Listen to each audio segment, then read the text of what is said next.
Hello, everybody. Welcome to the latest case on Nuos home automation. And I am very, very happy and delighted to welcome the founder of Nuos, Neil Savant.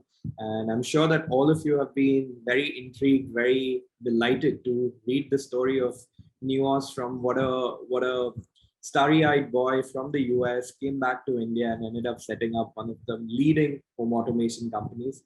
So thank you so much, Neil, for joining in and agreeing to share your story with everybody over here.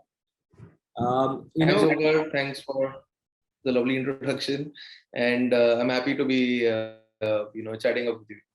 Lovely. So let's get it right off the bat. So question number one is a lot to do with business model because we are all trying to understand business models and new age business model. So my first question to you is that how did you go about building a business model to suit the vision of Nuance? Was it very much straightforward, or were there any kind of an interesting dimensions or angles you ended up putting to create your business model? Sure. So, Omkar, it might sound a little non-traditional for a startup to, accept that when I started off as a single founder, it more so came out from a passion. Rather than a structured business model and then a voice of customer and so on and so forth. But it so happened that the passion to create products in which solved a problem were then retrofitted with a business model as and when we came towards commercializing the products, and hence then came my board of directors, my advisors slash advisors who actually helped me to come up with my business model. So you could say initial 6 to 8 months were pretty much creating the product and work, getting a footing right in terms of what really the direction that I wanted to pick up going ahead.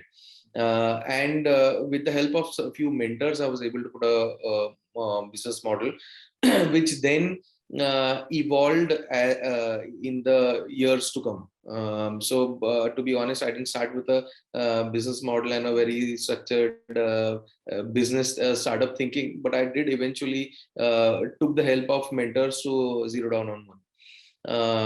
But to be honest, the business model also evolved based on what the competition was doing. It helps a lot to study your competition and understand how they are trying to solve the problem. So even keeping your eye open on what people around you are doing also can give you a head start in your journey. No, fantastic. And one of the most interesting things about, finding out about the business model later as you start your product as an outcome of your passion. One of the things what scares a lot of entrepreneurs are assumptions, because we start off our business on a lot of assumptions. So I want to hear from you that how did you validate your, riskiest assumptions? And in fact, before that, what were your riskiest assumptions, and how did you, validate or invalidate that, which possibly would have given you more and more confidence as you were ruling out your assumptions? Right. So I remember when I was pitching, during it was about 2015, 2016 time frame. A lot of home automation startups also pitched the same dreamy story that every home that you see standing is our market, and everyone is going to buy, everyone's going to replace their switches with these touch switches, and they're going to look, they're going to be happy with it, etc. But really, that assumption for a lot of startups didn't go through because it's also important to know that how ready the market is really in India. In 2015 and 16, I knew I came across so many people that would say that ye bhi ho sakta hai kya? Can you also control your lights with your phone? And having created products and demonstrating products, it used to be like a 10-step back kind of a question. Kya ye bhi ho sakta hai kya? I'm trying to demo a product out here which is doing the thing. So the assumption that everyone wants the product and everyone's going to buy it is something that was a little incorrect for a lot of us in terms of home automation. But eventually we came on to understanding what our target audience is, what is their the demographic, the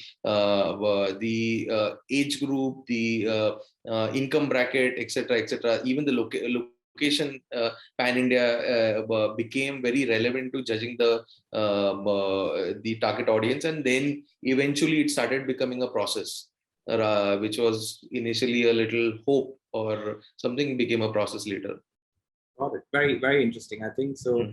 How we start understanding our users, and the more and more we understand our users, the more and more assumptions we try to validate.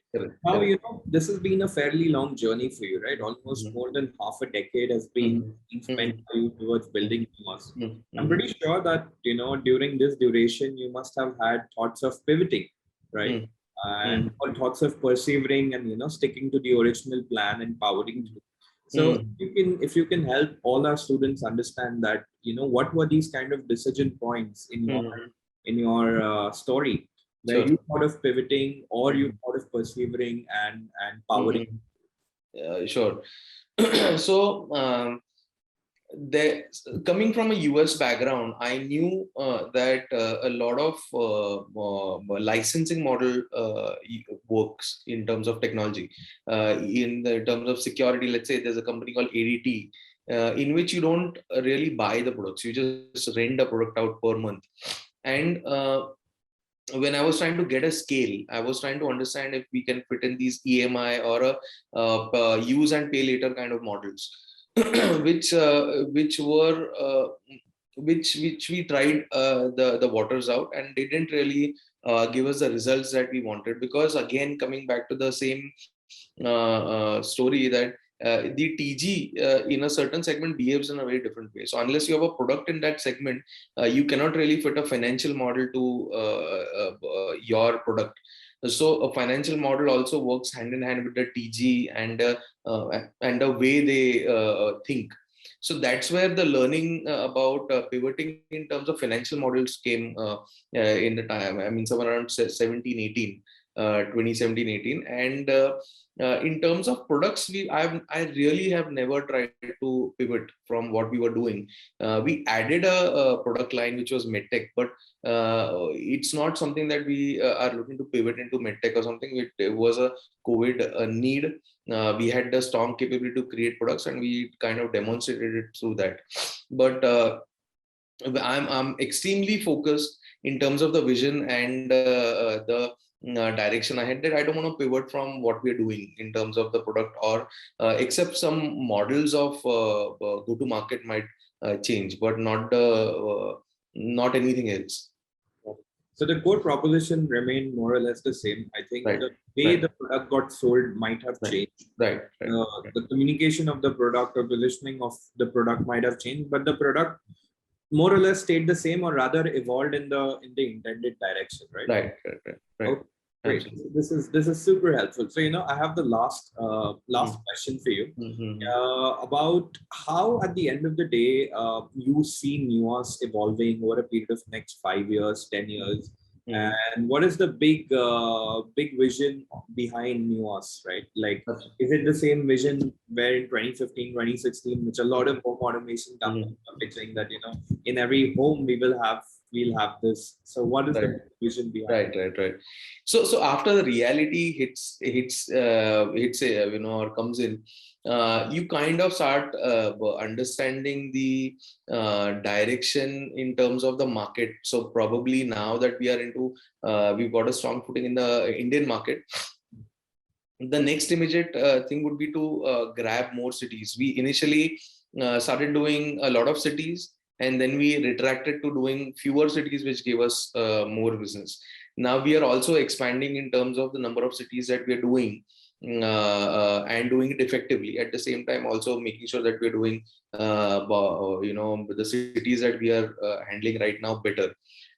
So next 5 to 10 years, the idea is to not just expand in the Indian market, but also go international, wherein actually the market is probably 5 years ahead of what the Indian market is. And there is an appreciation of the DIY angle of the product, which can get us the scale, which in India, even if I have to change a bulb, I call an electrician. So even I don't change my own bulb. Whereas in the Western market, market, everyone is used to doing things by themselves. So expansion in the North American market is something that we definitely have on our cards. And Indian market doing it better. I believe that no Indian startup or even a foreign brand is scratched even the top of the whole market which is there. It's still too much market to be exploited, too much. So the idea would be to just keep doing what we're doing better. Yeah. Okay, great. Yeah. This has been fantastic, Yeah. very informative. So once again, thank you so much for agreeing to do this and Mm-hmm. extending your story to inspire much more Neil Savants just like yourself. So Yes, yes, yes. thank you so Thanks much. so much. Yes, thanks so much, Omkar. And good. I'm really happy to have connected and had this chat with you. Yes, thanks so much. Great, thank you. Yeah.